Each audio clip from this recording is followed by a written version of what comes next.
tapi dengan hubungan baik, dengan pendekatan-pendekatan diplomasi high level dalam bidang hukum dan persahabatan, akhirnya kita bisa membawa beliau kemari.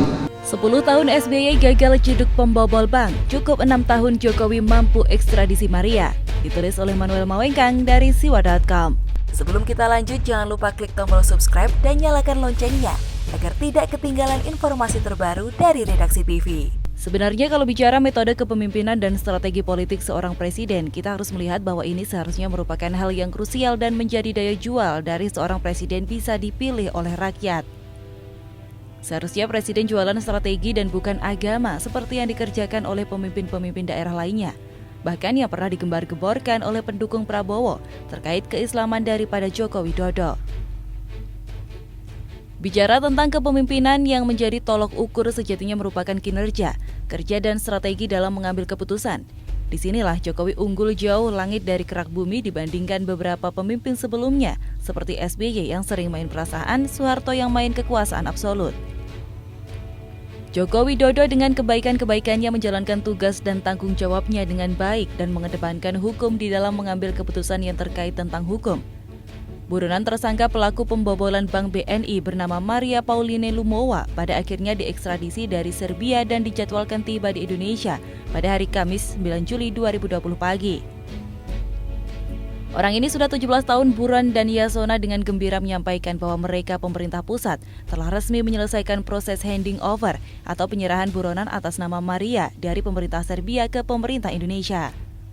Dengan gembira saya sampaikan bahwa kami telah secara resmi menyelesaikan proses handing over atau penyerahan buronan atas nama Maria Pauline Lumowa dari pemerintah Serbia, kata Yasona Rabu 8 Juli 2020. Sebetulnya kasus dari Maria Pauline Lumowa ini sudah berawal pada periode Oktober 2002 sampai Juli 2003. Detik ketika itu Bank BNI mengucurkan pinjaman senilai 136 juta US dollar atau sekitar 56 juta euro atau sama dengan 1,7 triliun rupiah pada kurs saat itu. Vonis kepada rekan dari Maria yakni Adrian Waworuntu adalah hukuman penjara seumur hidup dalam kasus pembobolan Bank BNI cabang Kebayoran Jakarta tersebut. Tapi sosok Maria sudah lebih dahulu terbang ke Singapura pada September 2003 sebelum menjadi tersangka oleh tim khusus yang dibentuk Mabes Polri. Pada saat itu perempuan kelahiran Sulawesi Utara 27 Juli 1958 sering bolak-balik ke Singapura pada 2009 dari Belanda.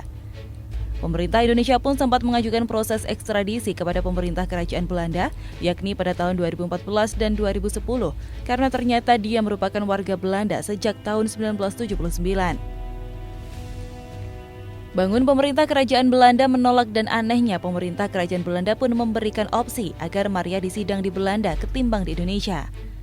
Sebenarnya saya tidak mau berbicara banyak tentang relasi logik yang dikerjakan oleh Indonesia dan Belanda, tapi melihat dari upaya penegakan hukum yang sepertinya ditahan-tahan oleh Belanda, saya pun harus mengangkat hal ini dan saya harus menilai bahwa kerugian yang diakibatkan oleh Maria berimbas kepada negara Indonesia, bukan Belanda.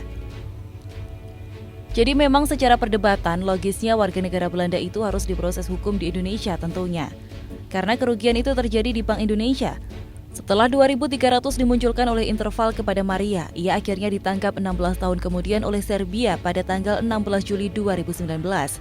Jadi ternyata kalau mau dikata, Serbia jauh lebih memahami proses hukum dan menghargai negara Indonesia ketimbang Belanda. Dan kalau mau dikata bahwa ekstradisi Maria ini sebenarnya tidak lepas dari asas timbal balik yang disetujui oleh Indonesia dan Serbia saat Indonesia menyetujui ekstradisi pelaku pencurian data nasabah berkewarganegaraan Serbia, yakni Nikola Iliev pada tahun 2015.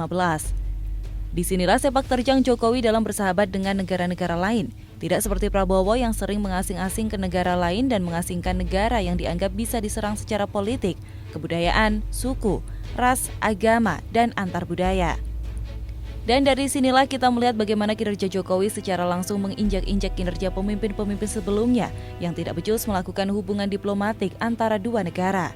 Saya yakin bahwa dalam periode kedua ini Jokowi bisa lebih maju lagi di dalam mengembangkan Indonesia, terkhusus dalam kemajuan manusianya, dengan catatan menteri-menteri Jokowi yang tidak becus di Indonesia di reshuffle. Dengan selesainya proses ekstradisi ini berarti berakhir pula perjalanan panjang 17 tahun upaya pengejaran terhadap buronan bernama Maria Pauline Lumowa. Saya menunggu penjelasan SBY yang panjang lebar, namun ia enggan membeberkannya seperti yang ia katakan di Twitter.